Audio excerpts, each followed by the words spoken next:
এই সংক্ষিপ্ত সময়ের মধ্যে একজন পবিত্র মানুষকে নিয়ে কথা বলবো ইনশাআল্লাহ তাআলা। সমসাময়িক প্রেক্ষাপটে বিশেষ করে শেষ 100 বছরে যখন থেকে অটোম্যান এম্পায়ারদের ডিফিট করা হয়েছে 1921 সালের পর থেকে এই ট্রেন্ডটা খুব বেড়ে গেছে। নবী করিম সাল্লাল্লাহু আলাইহি ওয়াসাল্লামের পবিত্র চরিত্র নিয়ে এখন যে যার মতো করে ব্যাখ্যা করার প্রয়াস পেয়েছে আর কি। যদিও এটা আবু লাহাবের সুন্নাহ, আবু জাহেলের সুন্নাহ, এটা উতবা বিনতে আমের আরেকজন ছিল, উতবা বিনতে আবু মুঈদ, আরেকজন ছিল সাল্লাম বিন আবু হুকাইক, আরেক ব্যক্তি ছিল আশনাক বিন শারিক, এরকম কিছু একটা তার নাম। এই সব মানুষরা ছিল আইয়ামে জাহিলিয়াতের মধ্যে। এই মানুষদেরই সুন্নাহ আর কি এখন নতুন করে চালু করা হচ্ছে বিভিন্ন জায়গায়, মুক্ত চিন্তার নামে, বাক স্বাধীনতার নামে, কলম চর্চার নামে, বিভিন্ন নাম দিয়ে আমরা এখন নবী সাল্লাল্লাহু আলাইহি ওয়াসাল্লামের পবিত্র চরিত্র নিয়ে যা ইচ্ছা তাই কথা বলার চেষ্টা করছি বা দুঃসাহস দেখাচ্ছি। তাব্বাত ইয়াদা আবি লাহাবি ওয়া তাব কি জন্য নাজিল হয়েছিল? নবী সাল্লাল্লাহু আলাইহি ওয়াসাল্লাম যখন সবাইকে সমবেত করে বলেছিলেন যে আমি যদি বলি তোমাদেরকে এই পাহাড়ের পিছনে শত্রু দল অপেক্ষা করছে, তোমরা কি আমার কথা বিশ্বাস করবে? সবাই বলেছিল যে আমরা তোমাকে আল আমিন বা সত্যবাদী বলে জানি, অবশ্যই তোমার কথা বিশ্বাস করব। তখন তিনি বলেছিলেন কুলু লা ইলাহা ইল্লাল্লাহ তুফলিহুন, তোমরা শুধু বলো লা ইলাহা ইল্লাল্লাহ, আল্লাহ ছাড়া কোনো ইলাহ নেই, তোমরা সফল হয়ে যাবে। এটা আইয়ামে জাহিলিয়াতের কথা।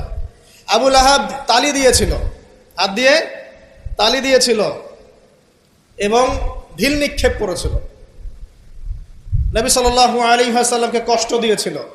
আল্লাহ পাক সূরা নাজিল করেছেন তাব্বাত ইয়াদা আবি লাহাবি ওয়া তাব, ধ্বংস হোক আবু লাহাবের দুই হাত এবং সে নিজেও ধ্বংস হোক। কিয়ামত পর্যন্ত এই পৃথিবীতে যদি একটা মুসলিমও বেঁচে থাকে এবং সে যদি কোরআন পড়তে জানে, সে আবু লাহাবকে এই সূরা পড়ার মধ্য দিয়ে অভিশাপ দিবে ইনশাআল্লাহ তাআলা। এটা নবী সাল্লাল্লাহু আলাইহি ওয়াসাল্লামের শান, তার মর্যাদা। সে শুধু একবার বলেছে হাততালি দিয়ে, এই কথা বলার জন্য আমাদেরকে ডেকেছিলে? এই কথা বলার জন্য আমাদেরকে ডেকেছ? আমরা আমাদের বাপ দাদাদেরকে, তাদের ইলাহকে ত্যাগ করে তোমার এক আল্লাহয় বিশ্বাস করব, এই জন্য ডেকেছ? ঢিল নিক্ষেপ করেছিল, গালি দিয়েছিল। তার আপন চাচা নবী সাল্লাল্লাহু আলাইহি ওয়াসাল্লামের আপন চাচা, আল্লাহ পাক আয়াত নাজিল করলেন আবু লাহাব ধ্বংস হোক এবং সে নিজেও, মা আগনা আনহু মালুহু ওয়া মা কাসাব, তার এই সম্পদ এবং সে যা অর্জন করেছে পৃথিবীতে, এগুলো কোনোই কাজে আসবে না। সায়াসলা নারান যাতা লাহাব, শীঘ্রই অচিরেই সে প্রবেশ করবে এমন আগুনে যে আগুন লাল অগ্নিশিখা নির্বাপিত করছে। সাথে ওয়ামরাতুহু, তার স্ত্রীও, হাম্মালাতাল হাতাব, যে কিনা কি করত? হাম্মালাতাল হাতাব, খড়কুটা বহন করত, নবী সাল্লাল্লাহু আলাইহি ওয়াসাল্লামের আঙিনায় ফেলতো। ফি জিদিহা হাবলুম মিন মাসাদ, তার গলায় থাকবে খেজুর পাকানো রশি, এটা দিয়ে আযাব দেওয়া হবে, নাউযুবিল্লাহ। কিয়ামত পর্যন্ত যত মানুষ বেঁচে থাকবে মুসলিম, যারা কোরআন পড়বে, ছোট হোক বড় হোক, ধনী গরিব, সাদা কালো, যে কোনো জায়গার, যে কোনো জাতির, যে কোনো বর্ণের, যে কোনো রঙের, আবু লাহাবকে সে কিয়ামত পর্যন্ত গালি দিতে থাকবে। এটা আল্লাহ পাকের বিচার। আর পরকালে তো তার জন্য যন্ত্রণাদায়ক শাস্তি অপেক্ষা করছে। আরেকজন ব্যক্তি ছিল যার নাম উতাইবা, এ আবু লাহাবেরই ছেলে। একদিন নবী সাল্লাল্লাহু আলাইহি ওয়াসাল্লামকে সে গিয়ে বলছে ওয়ান নাজমি ইযা হাওয়া, এই সূরার এই প্রথম দিকের আয়াতগুলো আমি বিশ্বাস করি না। এক পর্যায়ে নবী সাল্লাল্লাহু আলাইহি ওয়াসাল্লামের সাথে বাকবিতণ্ডা করতে লাগলো।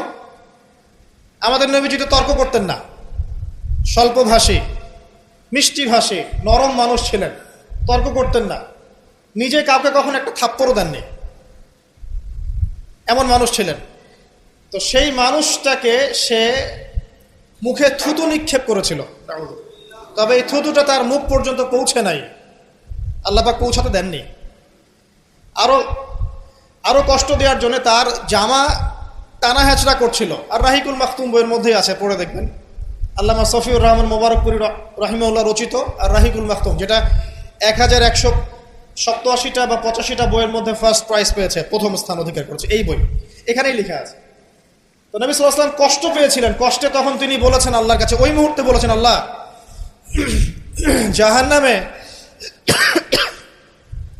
জাহান্নামে তোমার যে কুকুরগুলো আছে, জাহান্নামে কুকুর আছে আযাব দেওয়ার জন্য, এগুলোর মধ্যে একটা এর পিছনে আল্লাহ তুমি লেলিয়ে দিও।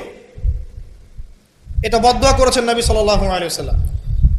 আমাদের কিছু সুশীল আছে, তারা বলতে চায় যে নবী সাল্লাল্লাহু আলাইহি ওয়াসাল্লাম কখনো কটু ভাষা ব্যবহার করতেন না, কখনোই না। প্রয়োজন বোধে নবী সাল্লাল্লাহু আলাইহি ওয়াসাল্লাম বদদুয়াও করেছেন।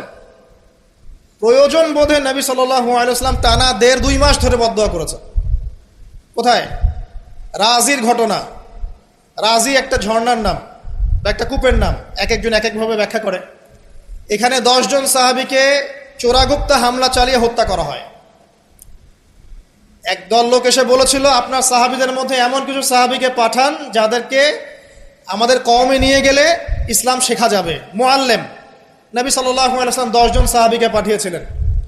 এই 10 জনকে ট্র্যাপে ফেলে, এখন যেমন মুসলিমদেরকে ট্র্যাপে ফেলে হত্যা করা হয়, ট্র্যাপে ফেলে 10 জনকে হত্যা করা হয়। 3 জন ভাগ্যবশত বেঁচে যান, পাহাড়ের উপরে আশ্রয় নেন। তাদেরকে বলে, তোমরা নেমে আসো, তোমাদেরকে ছেড়ে দিব। তারা তীরের আঘাতে ক্ষতবিক্ষত ছিলেন, তারা মনে করলেন হয়তোবা তার অঙ্গীকার রক্ষা করবে, নেমে আসলেন। নামার সাথে সাথেই তাদেরকে বেঁধে ফেললো, মক্কায় বিক্রি করে দিল। তাদের মধ্যে একজনের নাম খুবাইব রাদিয়াল্লাহু আনহু। খুবাইব রাদিয়াল্লাহু আনহু, যার নাম আমাদের যুব সমাজ জানে না। আমাদের যুব সমাজ শাহরুখ খানের নাম জানে, খুবাইব রাদিয়াল্লাহু আনহু নাম জানে না। যাকে মক্কার সবার সামনে, একটা গাছের নিচে মক্কার সবার সামনে শুলদণ্ড দিয়ে হত্যা করা হলো। শুলদণ্ড মানে পিছনের রাস্তা দিয়ে কিছু একটা লোহার দণ্ড প্রবেশ করিয়ে মাথা দিয়ে বের করে দেওয়া। এই দণ্ড দিয়ে তাকে হত্যা করা হয়েছে। হত্যা করার আগে তাকে বলা হয়েছে, তুমি কি চাও? সে বলেছে, আমি 2 রাকাত নামাজ পড়তে চাই। এবং নামাজটাকে সংক্ষিপ্ত করেছে। সংক্ষিপ্ত করে সে হাত তুলে আল্লাহর কাছে দোয়া করেছিল, আল্লাহ উপস্থিত যারা আছে এদের একটাকেও তুমি ছেড়ো না। ওয়াকতুলহুম বাতাদা, তাদের সবাইকে তুমি সবগুলাকে এক জায়গায় করে হত্যা করো। দেখা গেছে ওই সবার লাশ বদরের কূপে পড়েছিল। বদরের পরেও যে যুদ্ধগুলো হয়েছে এগুলোতে এরা মারা গেছে। বদরের পরে যে যুদ্ধগুলো হয়েছে এর পরে এগুলো মারা গেছে। আসলে ঘটনাটা বদরের পরেই সম্ভবত। যাই হোক, আমি যেটা বলতে চাচ্ছি, খুবাইব রাদিয়াল্লাহু আনহুকে তখন অপশন দেওয়া হয়েছিল যে তোমার জায়গায় যদি মুহাম্মদ সাল্লাল্লাহু আলাইহি ওয়াসাল্লামকে হত্যা করি, তুমি কি নিষ্কৃতি নিবে? সে তখন বলেছিল রাদিয়াল্লাহু আনহু যে আমার জায়গায় মুহাম্মদ সাল্লাল্লাহু আলাইহি ওয়াসাল্লামের একটা চুলকেও যদি আঘাতপ্রাপ্ত করা হয় আমি সেটাও বরদাস্ত করব না। এবং তিনি তখন একটা কবিতা আবৃত্তি করেছিলেন, বিভিন্ন কিতাবের মধ্যে কবিতাটা আছে, ওয়ালাস্তু বালি হিনা উক্তালু মুসলিমান, আমি কোনো পরোয়াই করি না যখন আমাকে মুসলিম হিসেবে মৃত্যু দেওয়া হচ্ছে। আলাই জামিন কানা লিল্লাহি মাসরাই, যে পাশেই আমাকে পাশ ফেরানো হোক না কেন, এই পাশ আল্লাহর জন্যই। ওয়াযালিকা লিলাহ ওয়া ইয়াশা, তিনি এমন একজন ইলাহ যিনি চাইলে ইউবারিক আলা ফি কুল্লি শিলইন মুমাজ্জাত, তিনি আমার দেহের প্রত্যেকটা হাড় এবং গোশতের টুকরায় বারাকা দিতে পারেন। তাকে এভাবে শহীদ করা হয়। তো এই 10 জনকে ট্র্যাপে ফেলে হত্যা করা হয়েছিল। খুবাইব রাদিয়াল্লাহু আনহু তাদের মধ্যে একজন। খেয়াল করে দেখেন, নবী সাল্লাল্লাহু আলাইহি ওয়াসাল্লাম এই ঘটনার পরে 1 থেকে 1.5 মাস তিনি টানা বদদুয়া করেছেন এই কওমকে যেন আল্লাহ পাক ধ্বংস করে। ঠিক আরেকটা ঘটনা এর কয়েক মাস পরে ঘটে যায়, এর নাম বীরে মাউনার ঘটনা।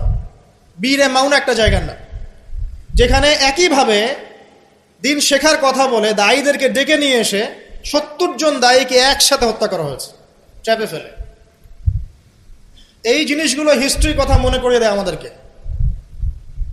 ইসলামের ইতিহাস পড়ে দেখেন, মঙ্গলরা, ওইদিকে রোমকরা, বাইজেন্টাইনরা বিভিন্ন সময় মুসলিমদেরকে ভেবে ট্র্যাপে ফেলে হত্যা করেছে। মসজিদে ঢুকিয়ে চারদিক থেকে মসজিদকে পুড়িয়ে দিয়েছে, আগুন দিয়ে দিয়েছে। এরকম অনেক ঘটনা ঘটেছে ইতিহাসে। আব্বাসীয় খেলাফতের সময় মঙ্গলরা যখন আক্রমণ করেছিল, মাত্র 40 দিনের ব্যবধানে 10 থেকে 20 লক্ষ মানুষকে হত্যা করেছে, সবাই মুসলিম। একটা কথা মনে পড়ে যায় ঘটনাটা বলতে গেলেই, ওই সময় আব্বাসীয় খেলাফতের যে মানে আমির ছিলেন বা খলিফা ছিলেন, তারা মোটামুটি দুনিয়া পূজারী হয়ে গিয়েছিলেন আর কি। দুনিয়ার যে মোহ তাদের মধ্যে ঢুকে গিয়েছিল, ধন সম্পদ জমা করে করে এক একজন স্তূপ করেছিল আর কি। তো মঙ্গল যে কমান্ডার ছিল, যে হত্যা করেছে, সে আব্বাসীয় খলিফাকে তখন হেসড়ে নিয়ে এসে বলছে, কি চাও? সে বলছে, আমি পিপাসার্থ, পানি চাই। ওকে কারাগারে নিয়ে গিয়ে ওর মুখটা দুজন মিলে খুলে, দুজন দুদিক থেকে ধরে সোনার কয়েন ঢালা হয়েছে গলার মধ্যে। ও যে খাও, এগুলো পান করো। ওই মঙ্গল কমান্ডার, যে মঙ্গল, ওই যে হালাকু খায়ের নাম শুনেছেন, চেঙ্গিস খা হালাক, ওদের বংশধর, সে বলছিল যে এই যে ধন সম্পদগুলো তোমরা জমা করেছিলে, মুসলিমদেরকে বলছে, মুসলিম খলিফাকে, এই ধন সম্পদগুলো তোমরা যে জমা করেছিলে, এইগুলো যদি নিজেরা জমা না করে তোমাদের জনগণের কল্যাণে ব্যয় করতে, তারা আজকে তোমার পক্ষে যুদ্ধ করতো। এখন এগুলো খাও, পানি নাই। মঙ্গল কমান্ডারের কাছে শিক্ষণীয় বিষয় আছে না? যেটা বলছিলাম, নবী সাল্লাল্লাহু আলাইহি ওয়াসাল্লাম ক্ষেত্র বিশেষে বদদোয়া করেছেন। এই ব্যক্তির সম্পর্কে বদদোয়া করেছিলেন যে, আল্লাহ আমাকে কষ্ট দিয়েছে, আমার মুখে থুতু নিক্ষেপ করতে চেয়েছে, আমার পোশাক ছিঁড়ে ফেলেছে, আল্লাহ তুমি তোমার জাহান্নামের কুকুরের মধ্যে একটা কুকুরকে দিয়ে খাইয়ে দিও। এই